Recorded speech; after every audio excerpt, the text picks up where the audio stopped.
Chapter 21, The Meaning. Look at the moon, Uma said to me. We were riding in the back seat of the taxicab together, both of our windows lowered halfway. Uma was turning her face toward the window to feel the night breeze. It's hard to believe that this moon I see is the same as my Sudan moon, Uma remarked softly. How could it be so powerful and brilliant back home and so dark and dim here? We were in a notorious New York traffic jam on the FDR, cars crawling from Brooklyn to Dickman, the borderline between Manhattan and the Bronx. I thought I would rush hard-working Uma home in a taxi, but now we were in an expensive, slow, long ride after the midnight hour. You know, son, your ticket to Japan is Saturday, May 10th, and our holy month of Ramadan will begin that same evening. I've been thinking about the meaning of that, she said. I listened to my Uma, her words overpowering my thoughts, which were jam-packed and colliding like bumper cars in my mind. How could I forget Ramadan? I asked myself. But it was not that I had forgotten it. Every Muslim knows that this is the most important time of our year. Ramadan comes annually according to the moon, so the date of the arrival of Ramadan each year is different, unlike Christmas, which for Christians and non-Christians is always December 25th. Ramadan is the month in which Prophet Muhammad, peace be upon him, received the revelation of the Holy Quran, our book of guidance from Allah.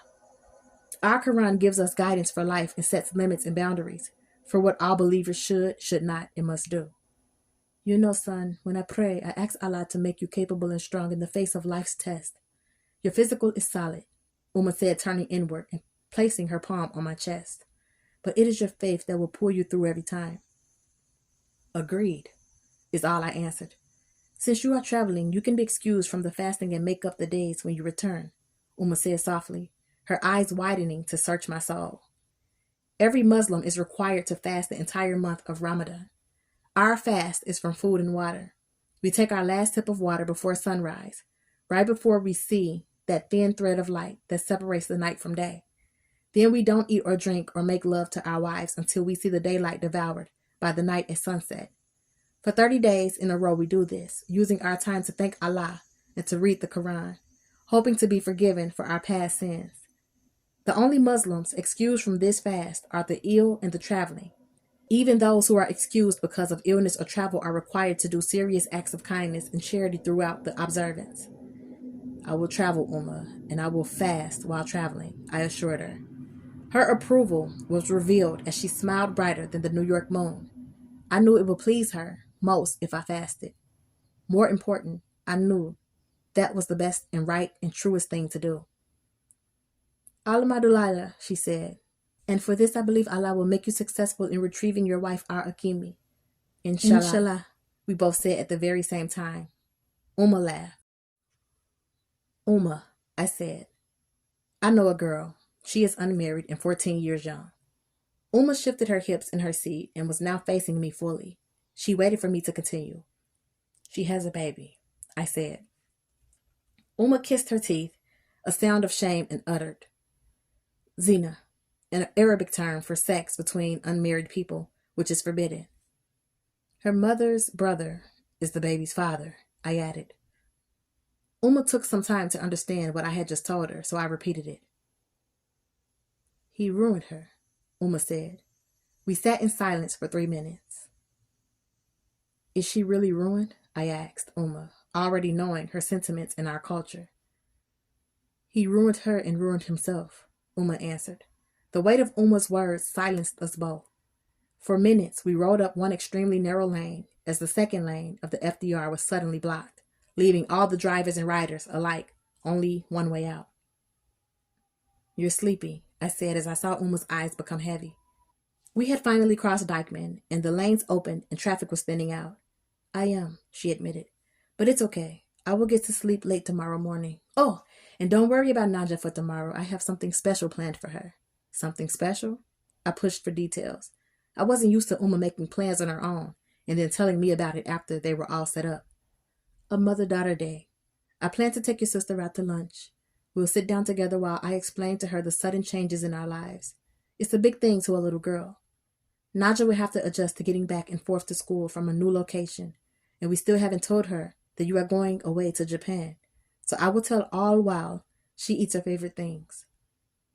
Then we'll go out shopping, Uma said, now sounding more excited than sleeping. Shopping? Where? Lunch where? I asked calmly. Oh, lunch is at a place that Tamara recommended. It's called Serendipities. She says her daughters really enjoy it. It's on, I know where it is. On 60th, I said. So you'll shop in that same area? Yes. And Tamara Auntie has arranged for Mr. Ghazali to pick us up when we are all three finished. He will come any time after Juma prayer. All she has to do is give him a call. Okay, I'll speak to Mr. Ghazali and make sure you and Naja have a cab from the Bronx apartment to Serendipities. That's the only thing missing from the plan you made. No problem. In the downstairs Bronx apartment, late that same night, but in the early morning dark, Uma fell asleep on the couch instead of in her temporary new bedroom. Naja was upstairs sleeping in Sudana's house. Slowly, I was pacing the floor. My mind felt like it weighed a ton. Not one to allow my thoughts to turn into quicksand, I began moving around the apartment quietly, searching for the telephone.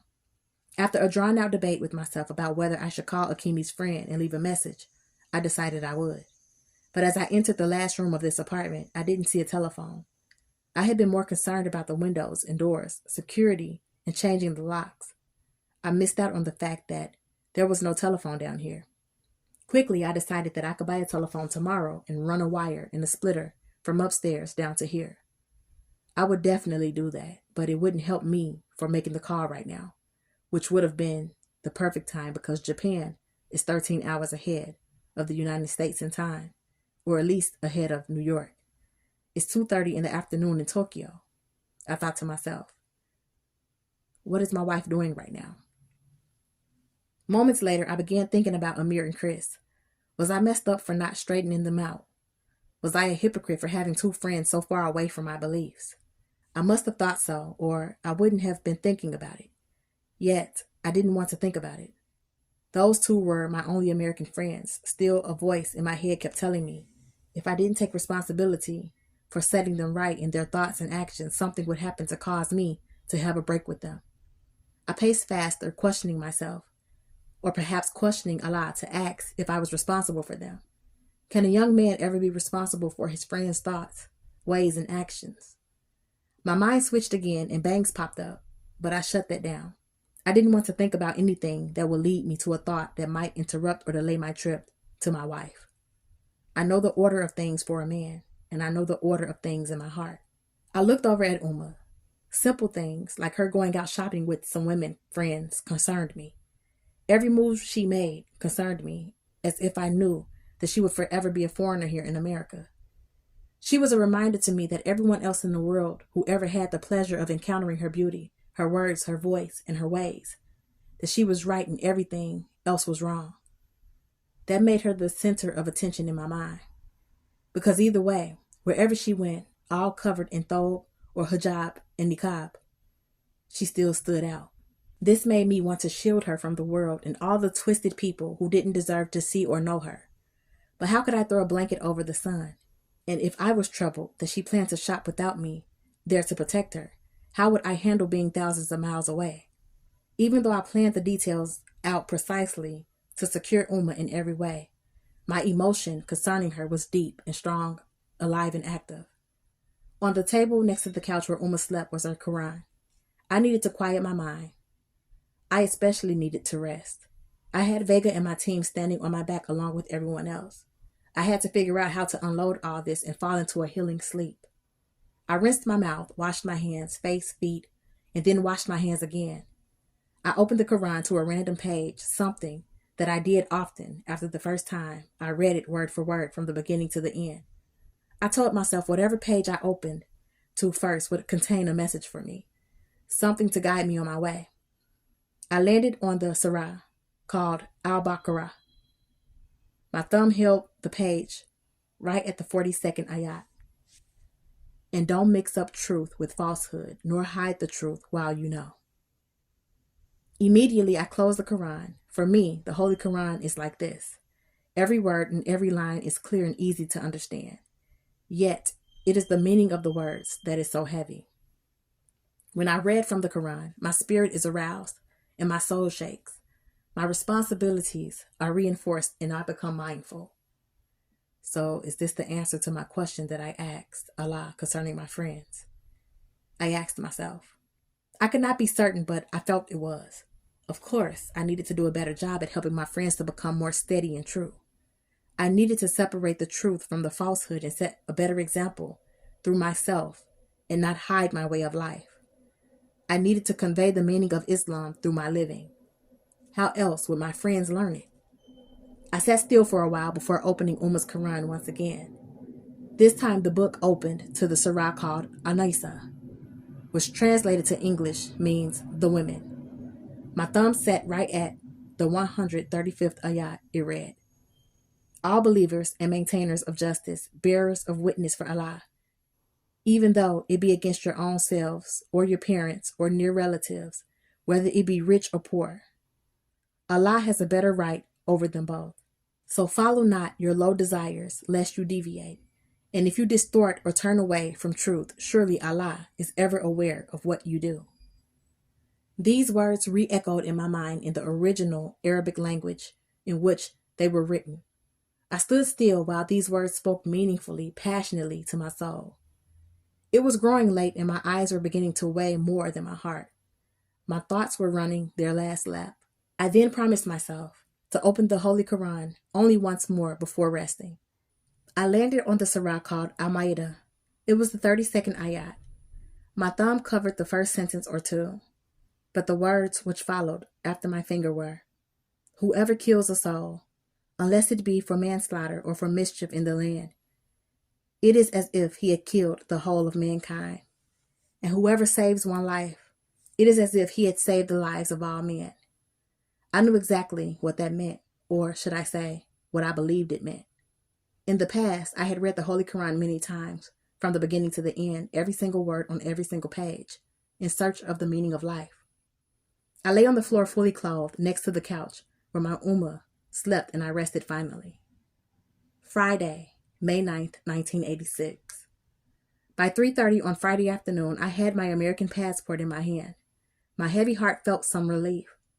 I did not love the ego, but my passport was crisp and new and valid, and exactly what I now needed to become international and legitimate in the eyes of the law. As a world-class traveler like my father, I walked up 8 blocks from Rockefeller Center, where the passport office was located, and over 3 blocks to the area where Ummah said she would be shopping. It took me 20 minutes to locate her. She didn't see me. She was there with Mrs. Ghazali, who brought along her youngest daughter, Naja, who was smiling away and seeming completely content. Like a young boy, I wanted to run inside and show Ummah my passport, yet I didn't. I wouldn't disturb her. I was just checking to see that she was okay and was where she wanted to be, doing what she wanted to do safely. A Harlem haircut, a short trip to Dr. J's, where I bought new shorts and sweats and kicks, all black, because I was on the black team. By game time, I would be on point. Yet I needed a place to rest. The 5 hours of sleep that I had the night before wasn't carrying me. I rang the bell at Chris's house. The heavy front door of his brownstone opened slowly. "What's up, man? Come in." He was surprised. "I just got back from school." "Come on in the kitchen. You want something to eat?" he offered. "Nah, I need a favor." "What?" "Let me lay down in your room. Wake me up at 7:30 for game time. It's a straight shot from here to the court. You think you could do that?" I asked him.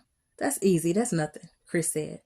"Me and my man Phil wasn't about to do nothing but crack these books open and study for a test we got on Monday morning. Phil, this is my man Midnight." Chris introduced us. I gave the schoolboy a pound. Afterward, I followed Chris to his room and put my shopping bags down. He closed the door saying, 7:30, no doubt.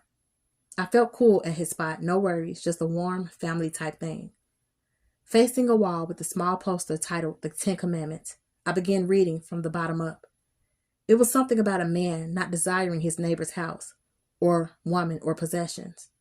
I agreed with that 100%, then fell into an instant mindless sleep. "Do you think this is a hotel?" Reverend Christian Broadman asked me as he pushed the door open at 7:30 p.m. "You owe $25 to the Broadman Corporation." "You got it, Reverend," I answered, pulling into consciousness. "Do I look like one of your buddies?" he asked. I corrected myself. "Yes, sir. I'll pay you $25 right now, Mr. Broadman. He laughed, 2 controlled ha-has, accepted the $25 and said, good luck on your game. Stay out of trouble.